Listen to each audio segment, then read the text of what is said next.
Hi everyone.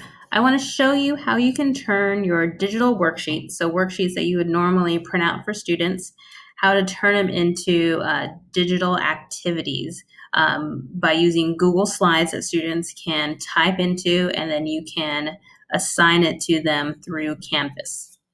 So first you need to have a Google Slides open, and then you also need to have the worksheet that you would use. Most of mine are PDFs, and so this one actually has 2 pages. And then we will also be using this website, PDF to JPEG. So what it does is it'll turn your PDF into a JPEG image that we can then embed into our Google Slides. So we're going to do that first. So the website is PDF to jpg.net. So we will choose our PDF file, and mine is going to be in my US history folder. I have lots and lots of folders. Let me pull it up. Here you go, Era Big Business. And then we pick Convert PDF to JPEG. And so what I like about this website is that if it has multiple pages, so mine has 2 images, it'll automatically turn both pages into a JPEG for you. So you only need to do it once. So you have page 1, it has been right here downloaded, and then page 2. So then we're going to download each one, and they go to the bottom, and then we'll just do one at a time. So now we have the first page downloaded. We're going to go back to our Google Slides. So I'm going to name it Era of Big Business. Then one issue you might notice is that the Google Slides, it's defaulted to a landscape option, but my worksheet is portrait.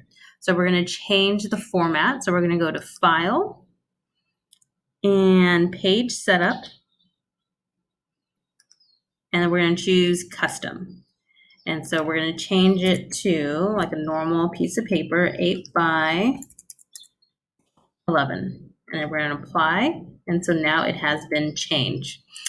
So before we drop the images in, I'm just going to get rid of these text boxes. I just highlight them and delete. Click on it, highlight it, backspace, delete. And since my document is 2 pages, I'm going to right click and I'm going to duplicate the slide. So now I have 2 pages where I'm going to drop my images in. So go back to the first page, click on the slide. I'm going to right click and change the background. So the reason why we want to change the background is that it keeps the image in the background so that students don't move it. So if you put the image on top, they might be able to move it, and then you'll mess up your settings. So choose image. We're going to go to Browse, and it will be in our Downloads folder, Era of Big Business, right here. So page 1.